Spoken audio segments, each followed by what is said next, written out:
All right, welcome back to the MPU podcast. This is episode 7, and I have the pleasure to bring my friend and former teammate of mine, Jarius Bailey from Cromwell, Connecticut, onto the podcast. Jarius, man, thank you for joining in, tuning in, and wanting to be a part of this. And yeah, man, I'm glad to have you on. How you been? Been good, brother. It's a pleasure to be on the cast. Yeah, I see yeah. you doing big things. You know, saying it's a pleasure to be a part of it. But I've been good, bro. That's good, man. That's good. Yeah. We go way back, and I wanted to bring you on for a long time. I know we talked about it back in like May. But after I had the podcast with Jeff, I was like, damn, he brought you up. I was like, damn, I completely got it, like forgot. I got to get back on that with Jarius. Because I know we had planned to do this a while back. So I'm finally glad to bring you on, man. I think you got a For dope sure. story, especially with everything that you've been through in your career. And I think a lot of people will take, some good advice from you and just hearing your story and how you came up and what you're doing now and how it's kind of translated. But to give my, audience a little bit of background on yourself, take the floor, man. Let them know who Jarius is and a little bit about yourself. For sure. So taking it way back, um, our C squad days in Cromwell Youth Lions. C Squad. Yep. Yeah. But so I started playing football. At 10 years old, fifth grade. I'll never forget. I was lineman. I was right guard and like D line, like nose tackle. I'll never forget. You were fullback. Yep. I remember. Um, yeah. So I started off playing lineman.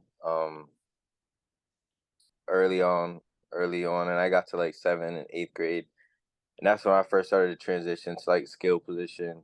Yep. Um, Playing DB, just playing all over the field. You know how youth is, running Yep. back, all that stuff. Get to try it all, bro. Um, yeah, that's it. That's all youth is. It's just a big experiment. Yep. Um, but yeah, so then football kind of like just started to shape itself for me. And I fell in love with it since then. And never looked back. I got to high school. I went to Cromwell High School, and that's kind of where we separated. You ended up going to Middletown High. Yep. Um, I went to Cromwell High, and that's when things just kicked off from there. Um, I grabbed the number 23 jersey football and then just ran with it. I played corner there. I played every skill position. I played quarterback. I played receiver. I played running back. Um, and then I went to college, pursued my career at WestCon, where I played outside linebacker, safety, cornerback. Um, yeah, and now we're here. Crazy, man. Like I remember those days when we started. Like audience probably doesn't really know too much, but yeah, I started in Cromwell youth football with you, and yeah, that C squad team, man. I think you were part of that championship team when we went to play Colchester and we lost that year. I think you were on that team. Yep. Yeah. Yeah. Yeah, Yeah. we lost that first year, and it was like Cromwell's first time going to the dance, and like Yeah. back then it was like, damn, like we had all those athletes and like we did well. And then kind of branching off, we got to see each other play in high school and stuff. Never against each other, but that would have been cool Nah. if we had that opportunity. Nah. For But sure. For yeah, it sure. was For sure. Cromwell football helped shape me as a football player. Obviously my dad was a coach there, and that kind of transitioned itself once I went over to Middletown, and everything I learned came from Cromwell. So it's cool to, we've been friends for so long. It's cool to bring you on, dude, and share your story. We'll just start with how your high school career went, man. Like, I mean, obviously I was playing too, so I had my own journey and whatnot, but I was keeping up with you, and I think you had some similarities in as far as injuries went, and just how you were able to persevere and overcome those injuries was impressive. And not too many people know the stories, but let's dive into them. While you were in high school, I know you had some knee issues, right? Like, uh, and was it your knee, or was it? I can't remember. It was my niece. So my senior Senior year. year, Yeah. yeah, it was my senior year. I tore my ACL completely. It was gone going into we would do a camp every year. It was a Southern Connecticut camp where Yep. we would play at Berlin. Yep.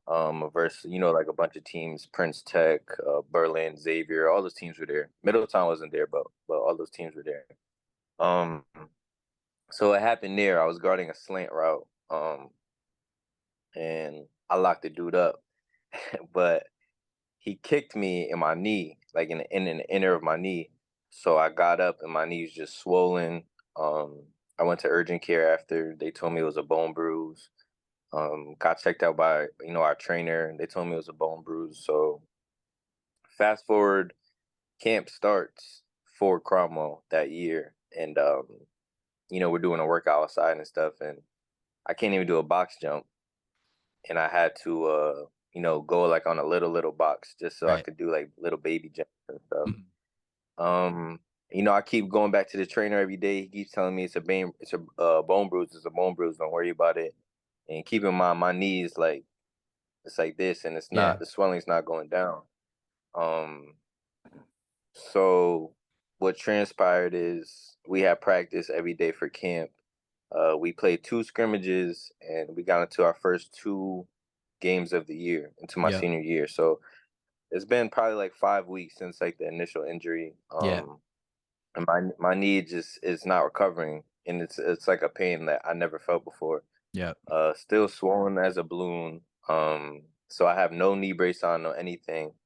Every practice and every scrimmage and game I played in, I would fall maybe like 3 to 4 times a practice, and I would just sit there for like 10 minutes because I was in that much excruciating pain. Um, and my knee would just swell up, and like it was crazy. Like I was running around, like I was limping as I was running. Like I wasn't Yeah. You myself, and weren't. everyone could see Yeah. it. No, and looking back on it, it's crazy because I really everybody saw like I could barely walk, let alone run, and I was Yeah. playing quarterback at the time, right? Yep. So looking back, all the eyes that were on me, but nobody really said too much. And it's like it's crazy looking back in my adult mind, like how much worse it could have been. Like I could have blew my whole knee out. You know what I No mean? kidding. It Yeah. was just wild. Yeah. Crazy So stuff. eventually, yeah.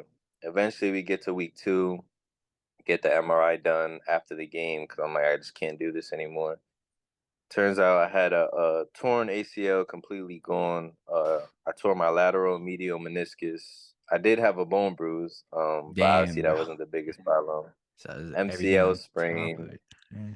yeah, and it was just bad. So I missed one game my senior year.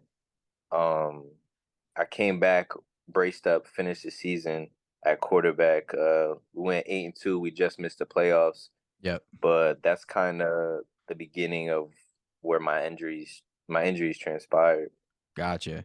Yeah, no, I remember coming to because I remember I came to that game, that one of your last games, I think. It was a night game. And I can't remember where it was, but I was there. Was it And home? yeah, I think no, you were away. It was one of the last Okay. couple of games in that season, but I remember the story because all the year I had known that you had some knee issues and whatnot, but because I Yeah. obviously I was boys with Sap and boys with a couple other dudes on the team, so I keep tabs, Right. but no, I went and watched you, and I was just like blown away that knowing that you had a knee injury and like seeing you still Yeah. do what you did was crazy. Um, Yeah. and I think that helped you persevere though to get into college ball. And once you were there, what was that like though, transitioning out of being on an injury your senior year and still trying to like find your home for the next four because you wanted to continue a career? Right. Truthfully, it sucked. I was in talks with so many schools, Division 2 schools, low Division 1 schools, D1 AA, and just to see them kind of turn their backs on me. Mm-hmm. I would get the preseason emails, you're at the top of our recruiting board, things of that nature. And I was ducking them for a while. But then, I finally then they would say, "Oh, we're coming to your game." Then I would have to email them and say, like, "Look, this is what happened during camp. I've been playing through it. I plan on getting a surgery at the end of the season, and Mm. then from there, you could just tell, you know what I mean, Yeah. or just Me. all the experience was lost. Like, Yeah. schools, certain schools, especially Division 2, Division 1 AA schools, they only have a certain amount of scholarships they can give out, Yep. and they rather give it to a healthy guy rather than um, someone who just getting surgery right before the season starts. So that was a very humbling experience for me for sure. Yeah. No, yeah. I mean, I kind of went through some of the same stuff. Like, my senior year was the only year that I wasn't injured, which was crazy enough. And I mean, I balled out my senior year, went all state, like, but the years prior, snapped my leg, dislocated my ankle, dislocated my shoulder twice. So it was like coming into college, I found so many schools just shying away just because they were like, okay, like, Yeah.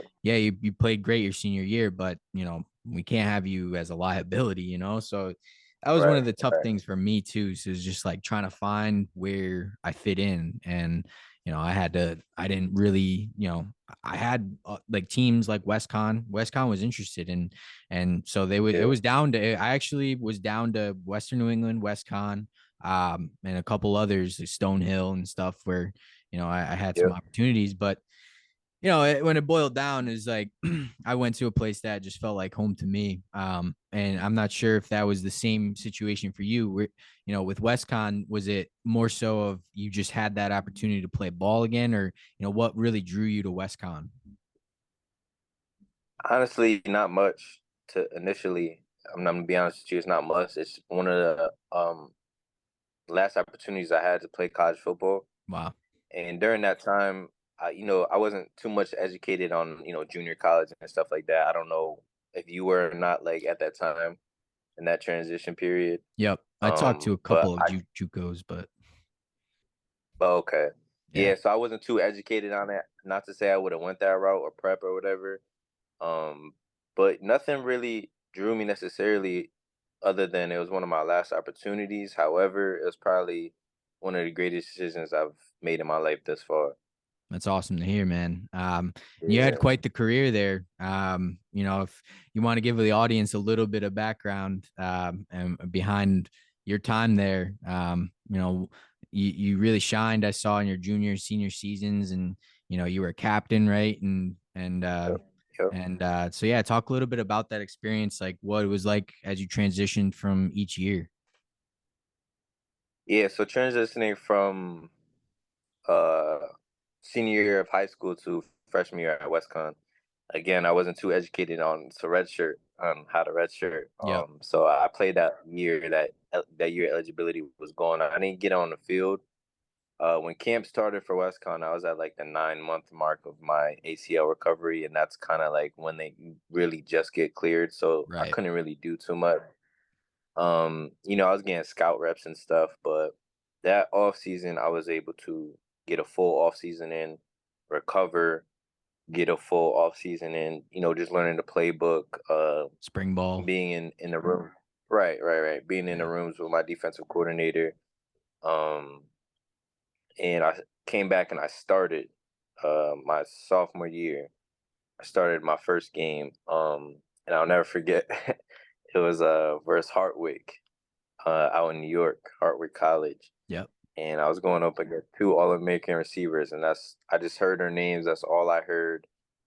Going into that game, going into that season, and that's the worst game I ever played in my life. Just because that was an eye opener to me. Like, all right, this isn't high school football no more. Like, this is Yep. college ball. Like, I can't get away with just doing. Like, I need to do the little things correct in order to make the big play. Yep. So again, that was another humbling year for me. I still got some run towards the end of the year. I didn't get my starting spot back, but that's how college is. It's a business, you know what I mean? Yep. So that 100%. was a very humbling year. Taught me a lot. Yep, you already know. And then going into my junior year, this is really where the injuries picked up again. Um, I caught a bulging disc in my back, Oh my which God. had me out for a little bit. Yeah. Um, That didn't require I surgery, actually I did it? still Nah, I didn't, thankfully. The difference between bulging is kind of like your disc is kind of out a little bit, but a slip disc is kind of like almost like your bone on Yeah. bone. Yeah. Um, so it wasn't that bad, but it was bad enough where it had me Right. out for a little bit. So then I came back from that, um, and we were playing against UMass Dartmouth in like week 5 or something. I took the top of someone's helmet to my kidney, and I lacerated my kidney in 2 spots. Holy shit. Um, yeah, so I Damn, bro. I had didn't know internal. that. That's crazy, bro. Yeah, Damn. nah, it's about to get real, bro. It's about to get real. It's a lot. It's a lot. That's wild. But yeah, I'll never forget. I got back to the dorm room. I went to use the bathroom, and that's when I found out I had internal bleeding, and I was in the hospital for about a week. Um, I had bruised ribs, internal bleeding, and I was out for 6 months. Couldn't really do too much. I still feel it to this day, just the scar tissue that built over it. Yeah. Yeah. Um, so that was my junior year. So I took that year as a redshirt year. Okay. Fast forward to my my senior year, the following year. Um, I had a great year. I believe we finished 8-2. I finished the season with like 4 interceptions. We went to the bowl game Yep. for the first time in years at WestCon. Um, and yeah, that was a great time. That was a great experience. I really balled out that year. Um, got a nice, a little like postseason, preseason like accolades and stuff from that year. Yep. After that year, I had to get surgery again. They had to go into my right knee. I tore my meniscus again. The same knee that I had tore before my senior year. So after that season, I go and I get that surgery. Um, After that, we had complications after the surgery where I had blood clots running all Damn, through bro. my calf. Yeah, so I was on blood thinners for like 6 months, Damn, bro. and that was That's just crazy. yeah. They weren't like, And were they it, talking about amputation at all or no? nah, I No, it didn't get wasn't that that far. I did serious. have Good. I Yeah. had DVT though, which is deep vein thrombosis. Okay. So it's basically just a blood clot, like yeah, like in your veins. But In your veins. I Yeah. just had to be careful. Yeah, I just had to be careful. I was on blood thinners for like a good 6 months. Just take it easy, but it was kind of hard to rehab from my surgery. Um, with blood clots, you know what I mean? Yeah. No kidding. So again, that just took a toll, and then after that year, COVID happened, and everybody has their own experience with COVID. Um, but that kind of opened up my eyes to that. That was my first time without football in my life. I don't. Yep. How was it for you? Like that COVID year, how was it? So it that was a difficult year, man. In Yeah, my eyes, we had the team to go far again, which vice WNE, we did it versa. for 5 years in a row, and then 2020 hit, and we didn't do what we wanted to, and then COVID hit. So that year was like so pivotal, and they basically told us that, okay, you're gonna have a season, and then it got modified down to, you guys are gonna play Salve, Curry, and one other Right, team, Endicott or something, and then so we were the week before, right? Like going in, like, okay, we got a 3 game season. We get to that, like, we get to the Thursday. So we were prepping. The Friday was going to be our walkthrough, and then Saturday was going to be game day.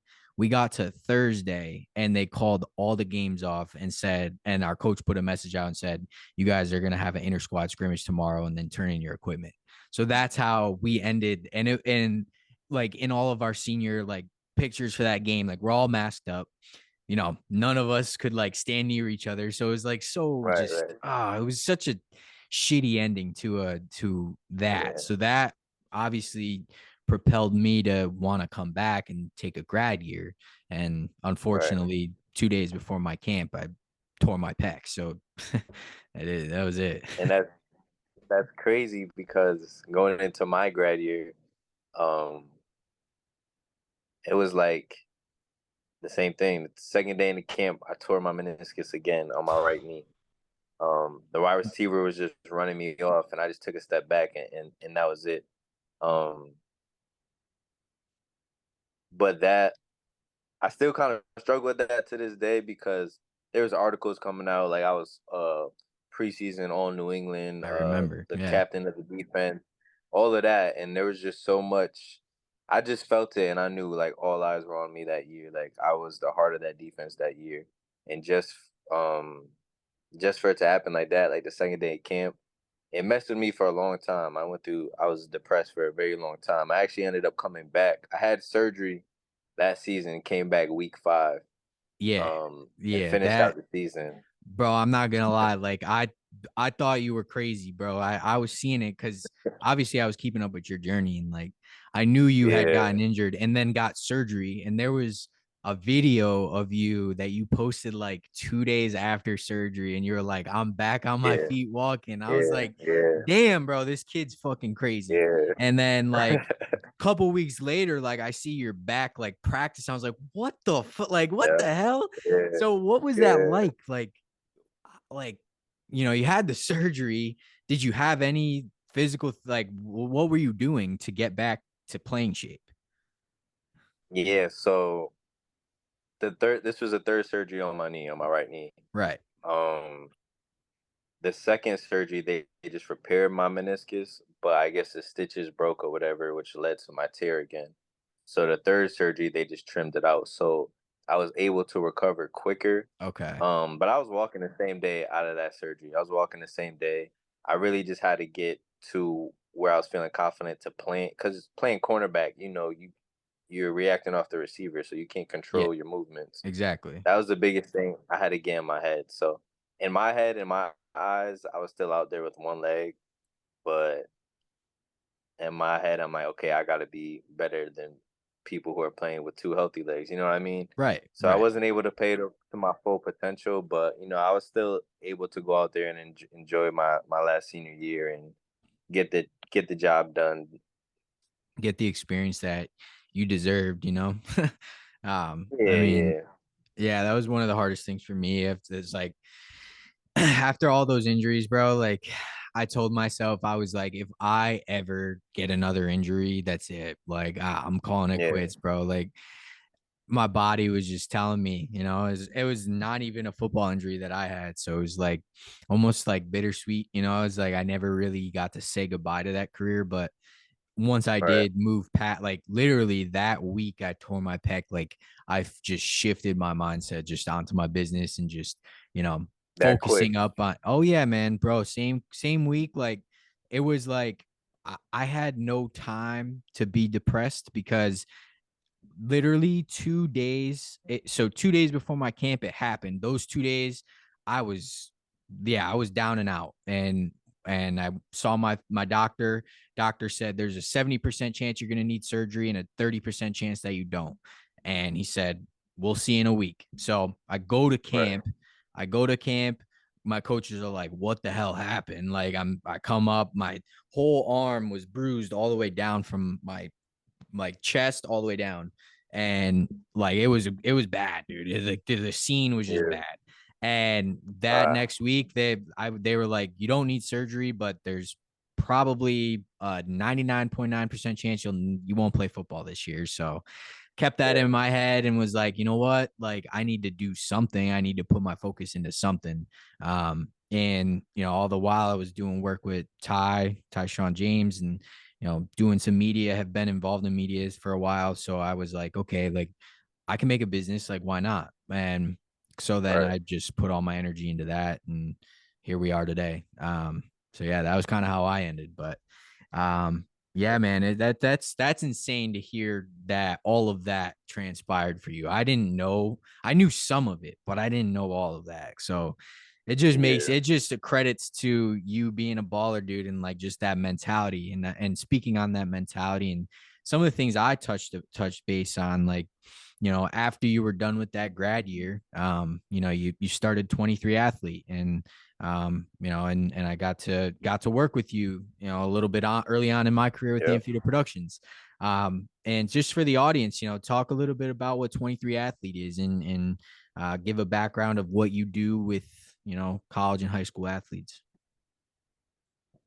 So 23 Athlete, to your point, is my training business that I started after my last year playing in college.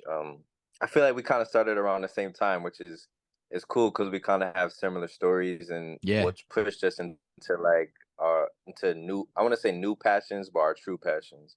facts for sure. So I think that's pretty cool. Yeah, for sure. Um, so yeah, 23 athlete is where I train and I mentor athletes.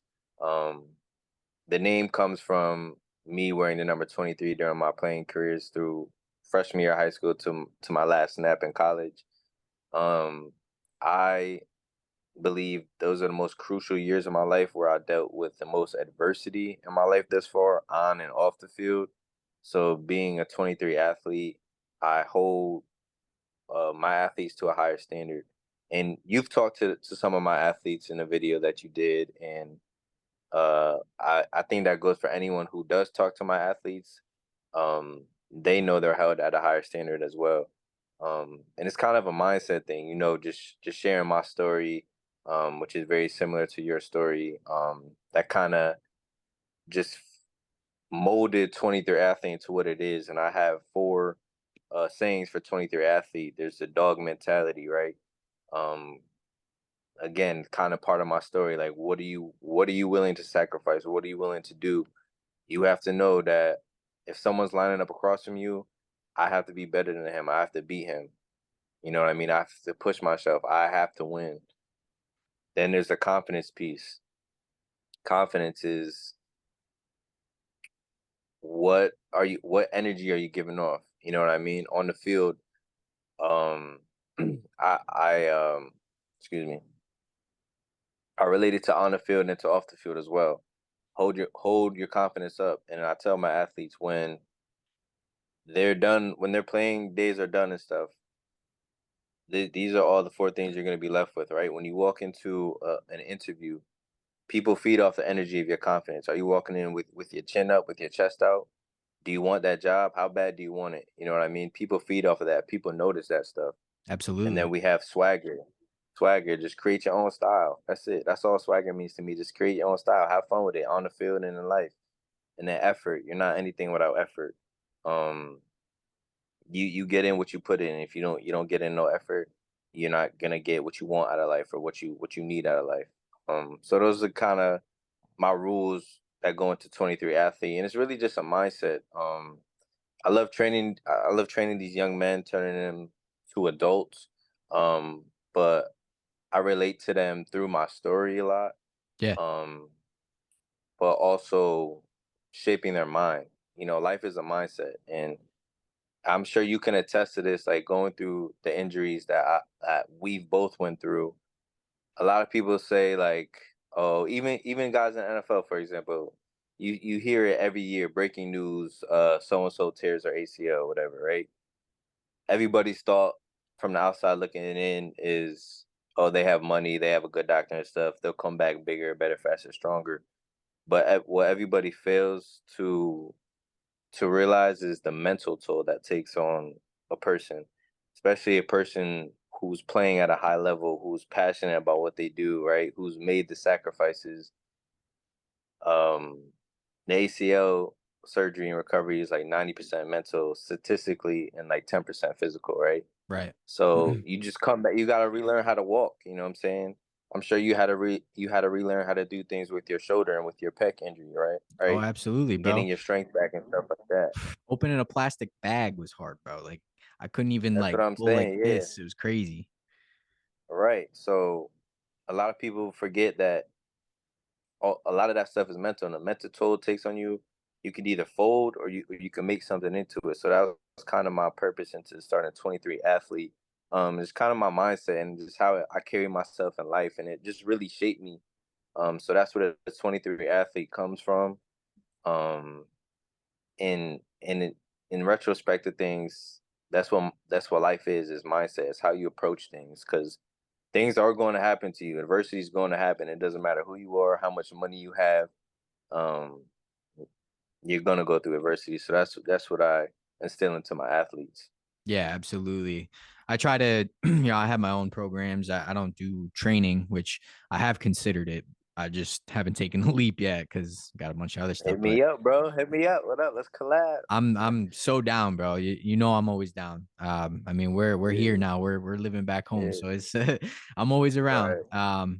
Right, But right. no, I preach the same stuff to my athletes that I work with. I work in more so on their digital branding side of things and just helping them maneuver social media to leverage their recruiting process a little bit. That was something that I didn't really get that training as a high school athlete. Going into college, I saw how they marketed us and how, we were the face of the school, and I'm trying to get these guys prepared, and girl, in my women's basketball program. I'm trying to prepare them for that next step of life. And I have some of the same principles, just working hard, being humble, and taking every opportunity that you get. And and that's something that I'm trying to teach my athletes too, so I can relate to that. And it's great to hear all the stuff that you're doing. How many guys in your program now?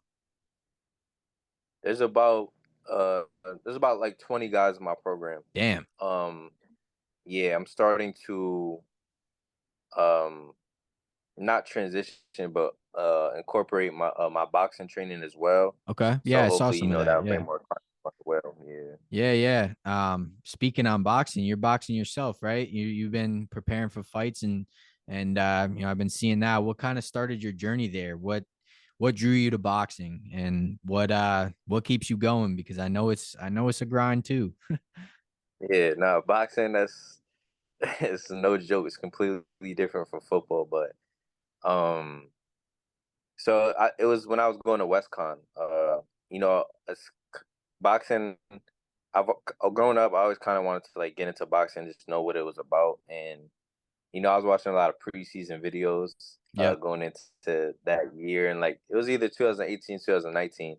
The videos on YouTube or like Stephon Gilmore or whatever, just inside looks in the training camp and stuff. Yep. And I saw like a lot of NFL players were incorporating boxing into their workouts to like get in shape, and I'm like, that looks fire. That looks real cool. So I wanted to do that as well because I was so focused on football and trying to get to Yeah. the next level and things like that. So I'm like, let me take that advantage, take that step as well. So I walk into Champs in Danbury, Champs Boxing Gym in Danbury. Shout out Champs. And I get with his trainer named Mike Marshall, who's a pro boxer. He's from New York, heavyweight. Fought on the Tyson Fury undercard. Like Oh wow. he's legit. Yeah, and he's just kicking my ass. He's kicking my ass um in the gym and really getting me in the shape I needed. But he Yeah. knew it was gonna go towards football. But he stood on the principles like you're gonna know how to box. I'm gonna teach you how to box. And from there, I just caught a bug, bro. That was it. I caught the boxing bug, and I was still playing football, like I was still in my playing years, but boxing was just all I could think about. Yeah. Cause like I thought I knew how to fight or throw some hands before I stepped into that gym, but once I stepped into that gym, it's like starting Completely over again. different. I didn't know, yeah, I didn't know anything. So Yeah. and every day I was just in my room, just shadow boxing, and just running and stuff. And then I would go to the boxing gym, and then I would do another session for football. So it's like I was playing two sports at once, really, without even knowing. Crazy. And then after that last year, bro, where I hurt my knee, boxing was still on my heart heavy. And I signed like a low level arena football contract playing West Texas, and I was gonna go out there, but it just didn't feel right. You know what I mean? It wasn't gonna Yeah. pay that much, and I'm like, yo, just like you said, like if I go back out here and I get hurt all the way out in Texas, like, is it really worth it? So Yep. that's when I turned my focus on the boxing, and I told myself, look, I'm gonna dedicate myself to this full steam, um, and just see what I get out of it. And shortly after, I had my first amateur fight. Um, Actually in Danbury, and from then I've just been training every day. Just everything I do is dedicated towards boxing, and that's really helped shape me into who I am today as well. It's kind of just helped shape me mentally, physically, spiritually, just change my whole perspective and thoughts on life. I thought I'm not afraid to say I thought like I was a tough guy in like high Yeah. school and stuff and early years in college and I had a quick temper, but boxing like really like shaped me and changed all of that in my life for the better. So That's awesome. Yeah, that's awesome to hear, man. Sounds like you're motivated and dedicated to continue on. What would be something like you consider a goal of yours in the sport? A goal of mine in the sport, just to get as many fights as I can right now. My goal next year is to fight into the New England Golden Gloves. Okay. That's in like January, I believe. Yep. So that's kind of on my mind right now. That's my main goal, but really just to get as many fights as I can. And I told myself I would give myself um like 3, 4 more years, see where I'm at. Yeah. If I'm at a good place, with experience and things like that, you know, get a couple pro bouts under my belt and just see where it takes me.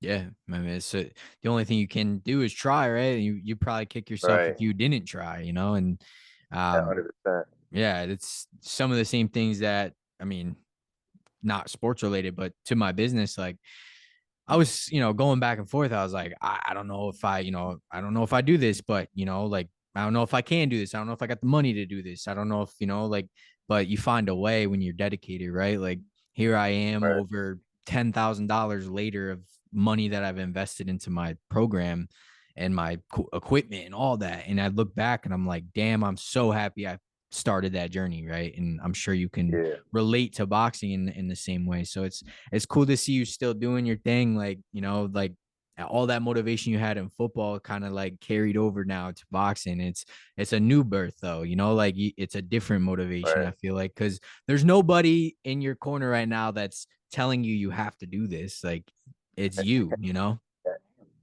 And that's something that I don't struggle with it, but I realize every day, like, and I question myself on it too. I'm like, I could be working, which is there's nothing wrong with this, but I could be working just a 9 to 5 every day and just coming home and chilling, and get myself ready for the next day to 9 to 5.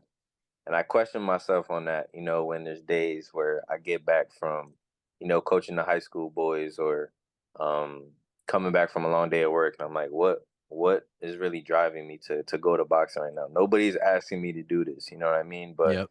it's just something that I feel like was instilled in us when we were young kids playing a C squad together. It's like we have that discipline, we have that drive that was instilled in us at a young age, and we're just kind of really pushing it in our lives now and like digging into it. You know what I mean? Yeah, So 100%. um, I think that's the greatest thing about football too, is just being having that drive instilled in you at such a young age, and Yeah. it really just shaped where we are now and who we are. Yeah, 100%. And I'm sure you probably find some gratification in now being a coach and instilling those same values in your players, at Cromwell High. How'd you get started over there? I know, Randall's been really doing his thing, man. I've been keeping up with him, and I would love to get him on the podcast. I've been, floating the idea to him, and Greatness Sustained over there. And I think we got some things in the works. That could make it happen. So, but yeah, how'd you get started with him? Did he just Yeah, ask you to definitely, come on board, definitely, or? definitely get him on here. So I was living in Danbury for a couple years after my playing years at WestCon. Um, and I had my lease was up. I moved back home and I wasn't Yep. working and I was just going crazy. I was still kind of upset about how things ended at WestCon Yeah. with my health, and I was just starting my boxing journey and kind of my mind was all over the place. So I just called him one day. Like, I don't know. I think I saw like the football players out here like selling cars like they do preseason to Yep. gather money for the program, and I just called him one day. I'm like, yo, like I'm back home. I'm like, you got room for me like on the coaching staff. I just want to be around. Like, I wasn't asking for much. I just wanted to be around the game. I'm like, you know how it is, Rand. And he's like, we would definitely love to have you. We definitely could use you. And then from there, I'm going in my second season now at Cromwell High as a defensive back coach. But it's ironic because Randall coached me in high school. So there's kind of that connection there. And now I'm coaching side by side with him, which is an honor. Like, he's really turned that Cromwell program around. Absolutely. Um, yeah, it's really an honor just to coach with him and just learn from him. Just learn Yeah. from him. Yeah. He's a Yeah. he's a very smart guy, man. And I mean, what he's been able to do with Cromwell, even after you were graduated, bro, it was just crazy. That 12-0 season, and Teddy Williams going crazy. Like it was cool to Yeah, see, and it's cool to see guys that we played with, coaching too, and I yeah, think like Ethan Roy is there, right? I'm pretty sure yeah. Ethan Roy, Jack Wilson, Jack they're Wilson. both Yeah. there too. Yep. That's Yeah. cool stuff, man. It's good to see guys giving back and really trying to get involved in the youth, and I'm trying to do the same thing in Middletown, man. I'm trying so hard, and it's tough because there's a lot of budget issues that go on, and for programs, and I want to always give back to my community, and try and give back. Right. And, sometimes I'm finding issues with funding for some of my programs, and, Yeah. some of the media that I provide. Like, I'm fighting for these kids though. Like I'm talking to the superintendent. I'm talking to, the mayor. Like I'm trying to make shit happen, because it's Yeah. like, I want to give back, and I want to give back to that community. And especially now, I mean, bro, my brother's a senior this year. So Yeah. it That's ain't that crazy. I crazy. remember he was like Yeah, this. ain't that crazy? Yeah. So his going Yeah. into his senior year, bro, he's looking like a beast this year. I mean, kids, I So mean, he didn't get gifted with height, but bro, he's yeah. 5'9", 225, like coming in, he's a force this year. So I'm excited for him. And Strong as an ox. Yeah. yeah, bro, I'm telling you, bro, he's pushing like 275 in the gym right now. Like, I wasn't pushing that at his age. Like, so, Yeah. I'm hoping, bro. I'm hoping he has a good season, stays healthy, and all that. And, Yeah. some of the other kids that I work with, like, I'm not sure if you're familiar with Colin Skeen. He's looking good Yeah. this year at quarterback. And, I work with Nick DeShong. He's one of our linemen. The kid's like 6'3", 315. Like, Yeah. promising year, but I'm trying to give back in a way, because I know that I can't commit my time, to coaching, and I would love to. So I'm trying to get involved, as far as we run a program called Coaches Coaching to Change Lives, it's called, and we do like mentorship for them, and what the coaches do. But I'm trying to be involved more in that program, because I want to have that influence on their futures, and help them navigate, how to build a life for themselves that is worthwhile. And Right. so that's what I'm trying to do through NP University, which is my marketing platform now. And, I think, I've talked to a lot of guys that you've worked with. And Darnell was one of them. He was balling out last year at New Milford, and I know he got another opportunity now. But, we've been in contact, and I'm always open to connect with guys in different programs, like, like yours, or Yeah. Greatness Sustained. And, and that's some of the collaboration that I'm looking to push forward, is, be able to recruit kids from programs like yours, or gyms, wherever they're training, and give them real world knowledge about digital branding, social media, because these kids don't know anything, man. It's like, some of them is like, they get it, and some of them is like working with a baby deer, man. Like, and Right. that's, no disrespect to them, but it's no one's in their corner teaching them the things that can Right. help them get recruited, how to talk to a coach, and those types of things. So it's like, I think it's going to take guys like you and I in our generation to do that, because we went through it, Yeah. and I think that's just a testament to Randall, and, he's bringing guys on like you. And I find that in some programs like Middletown, they're not bringing on enough guys like us. And that's something that I'm trying to change as well. Is, we need Right. to bring the youth in, because the next generation, for some reason, they don't listen to authority as well from older generations. They listen to us though. And I find that in my Right. own work. And I'm not sure if you feel the same way or see the same things with Cromwell. Yeah. No, I think just training my athletes, even like with 23 Athlete, just training my specific athletes, I just feel like it's more, we're closer in age to them. So there's a boundary where it's okay. So I'm your coach. I'm your coach at the end of the day, but I'm also someone that is probably more relatable to you Yeah, because I'm closer in age. You know what I mean? 100%. So there's that boundary, and I kind of work to set that like at the beginning of working with a new client or athlete or whatever. Yeah, Um, yeah, but no, you hit it spot on, bro. And I think what you're doing right now is, whether you see it or not, I know some days are probably better than other, but it's huge, bro. Like I see your I work, I appreciate that, see bro. like MP Productions, and it's huge. Like just the video you posted the other day, the pictures and the videos you took of Middletown High. I'm like, yo, that is fire. But this is what these kids like. You know what I'm Yeah, saying? This bro. is It's what you look at Colorado, Deion Sanders and all that social media production and stuff. I don't know if you follow it. I'm sure oh you've yeah. seen it, Oh yeah. but it's like that's you know what I'm saying, that's what's popping now. You know what I'm saying?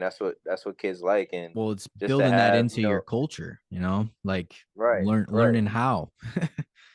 And right, I think that's and one of the things that a lot of high schools in the Northeast in general is that, you do get those old school coaches that are kind of afraid of change, kind of think that all that yeah, stuff is a distraction. But if you're looking at the way the game's moving, it's a part of the game now, that's it. Yeah, it is.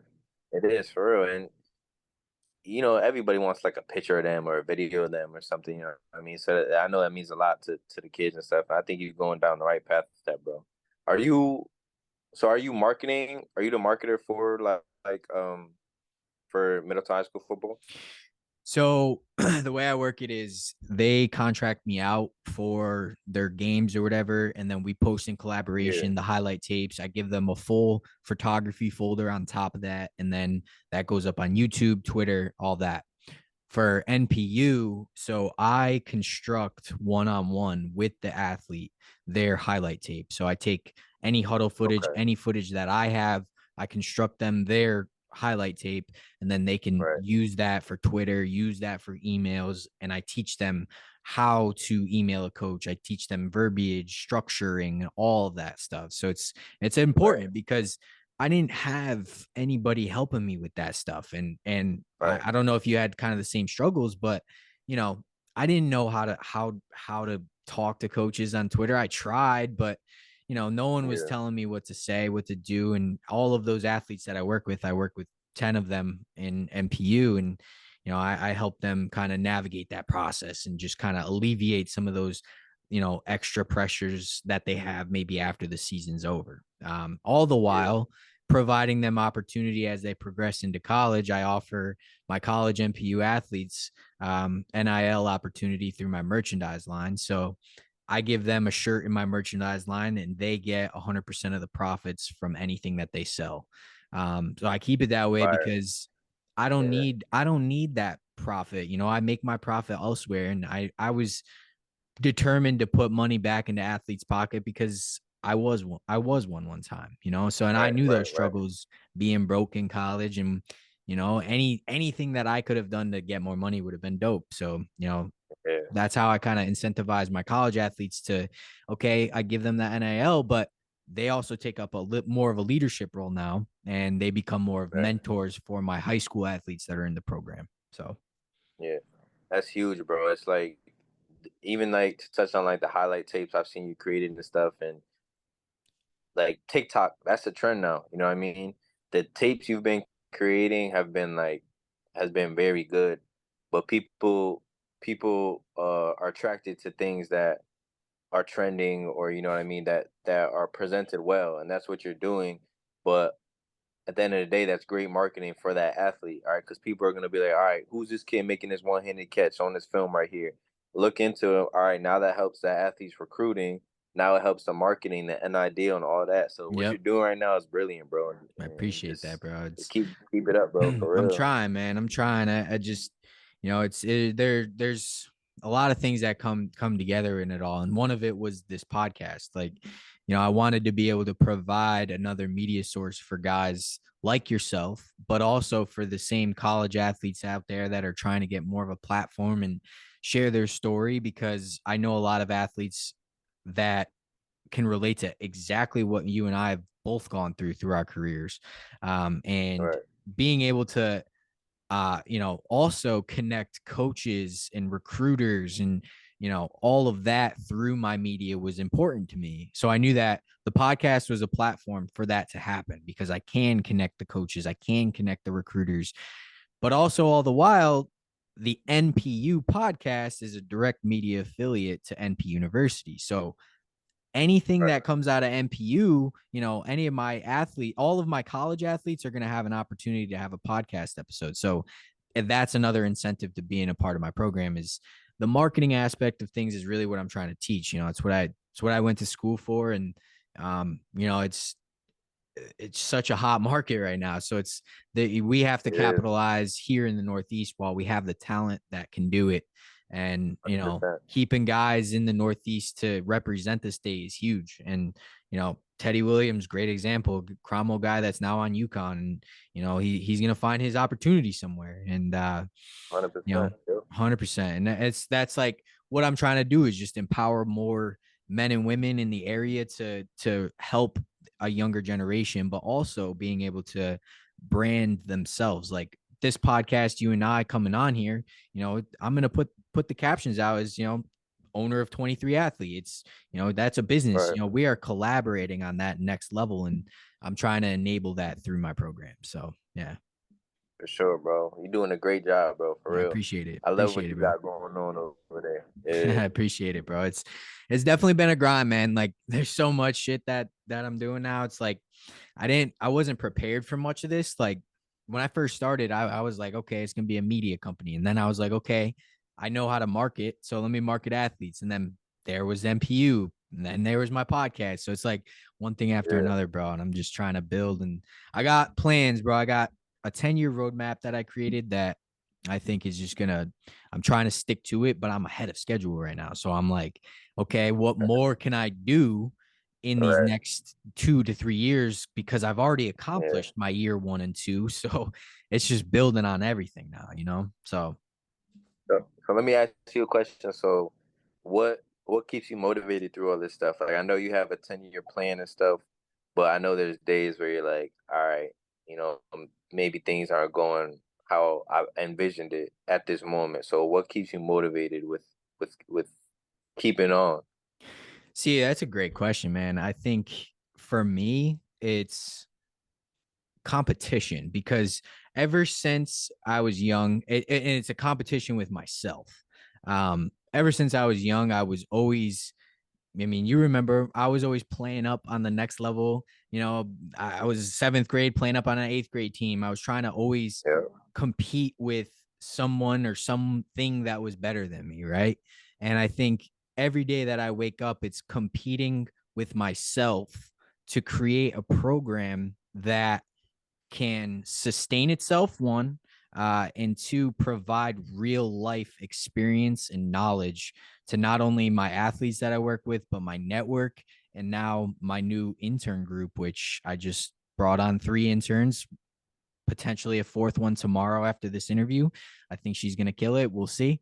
But it's competition and being competitive with myself every single day of how can I be better than yesterday? Because Right. tomorrow is a new opportunity, right? And if I'm not Right. being better than I was the day before, then I'm failing, right? So that's how I feel. Right. If I'm not waking up and, you know, here we are on a Monday on a Labor Day weekend, I could have easily just said, all right, I'm just going to kick my feet up, you know, watch a little bit of TV and go to bed. But no, like Right. I got this podcast with you, and then at 8:30, I got my athletes for NPU hopping on a networking Yeah. call.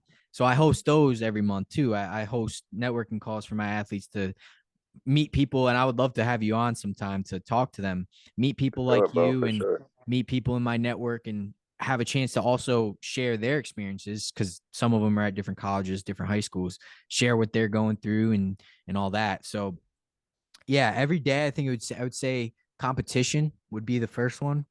And then, you know, I think it's just, you know, I think people get confused when people get confused when they see a lot of things on social media. It's like, oh, they're doing that for money, or, oh, they're doing that for some self-fulfilling prophecy, whatever it may be. And I tell my athletes this all the time. Everything that I do is much bigger than me. And I wouldn't be in this if it wasn't for the people that I have in my program. You know, I wake up and I say to myself every day, how can I be better for them? And that comes to a competition thing, is how can I be better than yesterday? And I think it's just finding those right people to get on board with you.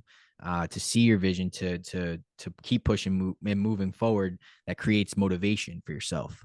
Right. And to keep that motivation is just waking up every day and saying, how can I be better than yesterday? Even if it's just the Right. slightest little thing, like waking up and getting out of bed 5 minutes earlier than you did yesterday. That's an accomplishment. And I think there's some things in my life that, you know, I've been trying to keep this in my business life, being better every day, but my personal life kind of started to fall. And so I started September 1st. I'm going to go to January 1st of doing something, during the week that's better each day. So my goal is to wake up every morning, go for a run. That's where I'm going to start, and we'll see what it blossoms into. Get it. Um, Get it. Yeah. yeah. What would you say something that motivates you? What keeps you going every day? Well, before I get into that, I just wanted to touch on, I think, just some of the things you touched on, but I think the biggest thing is that what separates us is that we have the real life experience to relate to. And I feel like that's what makes us so dangerous into what we do. Um, I think passion into anything makes somebody dangerous because they're willing to go miles and miles and miles to compete, you know what I'm saying? And not 100%. necessarily, like you said, against other people, but with yourself. So that's what makes us dangerous, right? That's what makes us different. Is just 100%. giving our athletes the real life experience from college, from the classroom to the field, to the adversity on the field, the adversity off the field. You know what I mean? The mental toughness and grit. I think that's what gives us the advantage. So I definitely wanted to touch on that. Um, but kind of like what you said, bro. Like what keeps me motivated is just competition within myself. Like I'll be in the boxing gym or I'll get done with sparring or whatever, but it's just never enough. So I guess in my head, it's never enough. You know what I mean? I'm not good enough. So I think there's pros and cons to that. The cons to that is you kind of lose, and this is what I struggle with. You kind of lose being in that moment. You Yep. know what I mean? Like the Yep. outside looking in, like people see like, yo, you really making noise, like the way you slip that jab or whatever, you know what I mean? Yeah. But to me, it's never enough. So I kind of lose being in that moment. Um, but the pros to that is I'm always pushing myself to get better. And I think that would be the mindset of just staying motivated. It's kind of just a competition Yeah. aspect of it. But some things I do struggle with now is um kind of looking too far into the future, um, and not realizing how far I've come, Yeah. but focusing on how far I have to go. So that's why I asked you that question. Um, but yeah, bro, just definitely the competition aspect is definitely something that I could agree with, and really just kind of my upbringing too. Is like my parents didn't have a lot. You know what I mean? My family didn't have a lot. I'm a first generation of graduation. I'm the first male in my family to graduate college. You know what I'm saying? To Awesome, go man. to successfully graduate college, yeah. Let alone be an athlete and a captain on a football team and play sports and stuff. And that's all just means so much to me. You know what I mean? I'm taking courses for grad school and stuff. So that means a lot to me. But that's also what keeps me motivated because it's like, all right, I got here, but I can't stop here. You know what I mean? So that's just a motivating factor. Yeah, for sure, bro. Like that was something that was motivating for me too. Is like when I stopped, when I graduated, I could have easily just went into the workforce, but I was like, nah, I want to go get my MBA. Like I want to achieve more and, be the first in my family to go to postgraduate school and get a degree there. And so I really put my focus on that. And, I think that just carried over to my professional careers. Like now, every single project I go through and do and put my time and effort in, I'm like, okay, how can I be better than my previous projects? How can I improve? And that's translating now into my marketing platforms. It's like, okay, we got, a couple kids, to D3 programs, and how can I get a kid to D2 or D1, and how can we make their media just look a little different from the next kid? And, Right. and so now, we got great plans coming, and, I've got companies that are coming on board now. I've got a golf company that's coming on board who's bought in, and I'm going to be doing some marketing stuff with a couple of my athletes. And, it's just like making those next level commitments to to bettering your programs, bettering yourself, you know, with your body, your mind, and yeah, man, that's pretty much that's my journeys, and I think Yeah. you know, I think both of us have bright futures, and you know, I'm excited to see what you do over in Cromwell. I think it's gonna be, you know, you got great plans, and you know, great mentors ahead of you too to kind of keep you going. Sure. Is coaching something you think you're gonna stick with? And you know, do you have plans of, you know, ever trying to coach in college at all, or just sticking with where you're at now and trying to perfect that craft at, you know, the high school level? Yeah, so I think I'm very blessed with the opportunity I have now. To be working with Rendell and learning from him. Actually, out of college, I got um, interviews and offers to coaching offers to coach like at D2 schools, at different high schools. I won't name them, but I had interviews and offers for those positions, and it was all great. You know what I'm saying? It was all paid and uh but I think the only thing that was kind of I didn't take the opportunity at the time is because I was just so focused on boxing, and that's kind of like really like what I want to do. I think my ultimate goal is I don't think my ultimate goal is to have my own facility where I could train my athletes out of. I could train them in boxing, I could train them in football, but my my facility will be different. I'll train every athlete to be a better athlete to uh to transfer into their sport. Yep. Like I could train a baseball player to be a better athlete. Me personally, I don't know too much about baseball, so I can't train them to be a better baseball player. But Right. that's on them to translate that into their sport. So it would be focused more on football and boxing, um, my facility. But what I want my facility to have is anything an athlete needs, they could just come to my facility. You know what I mean? If they need a marketing agent or whatever, they could come to you. You know what I'm saying? If they need a physical therapist or a doctor to check them out real quick, I want my facility to have all those resources for my athletes. If they need rehab, recovery, whatever it may be. So that's really my end goal, just to take all the experience I have right now with football and boxing and just coaching in general and just put it all into one. You know what I'm saying? And just have that environment for athletes in order to grow and anything they need, whether it be in school or teachers, mentors, whatever. I just want to provide that for them. So I think that's my ultimate goal. Um, but yeah, I don't know. I don't know what the future holds. I don't know. Um, yeah, I'm not sure. That's what's up, man. I mean, from my standpoint, I have this some of the same goals. You know, I am in my 10-year roadmap that I set for myself. You know, being realistic, I would love to open up a facility as well. You know, mine was a little geared differently, though. Um, you know, I want my facility to be a facility that covers all sports. I want to Yeah. bring in trainers like yourself, like Randall, you know, like BOA to come in and train, you know, football, softball, women's basketball, have all of that resource available in my facility. Um, but also have it be more of an exclusive experience for athletes around the country. That being said, being like, you know, sort of like your rivals camp type of invite. You know, we fly you out to the Mm, facility. We produce mm, media for you while you're at our facility. So all of your workouts, all of your training is going to be filmed.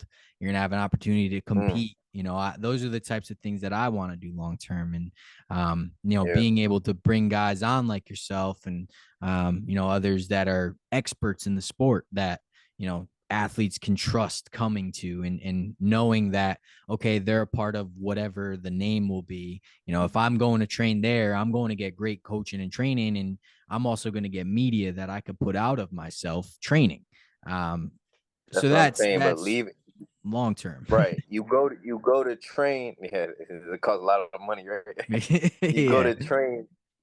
You go to train, but you're leaving with so much more than just the training. You know what I mean? Just the absolutely. business aspect of it as well. And I Yep. feel like that's why the NIL is so huge right now, because it's blessing these college athletes with the opportunity, so many more opportunities, right? Other than like when we were playing college football.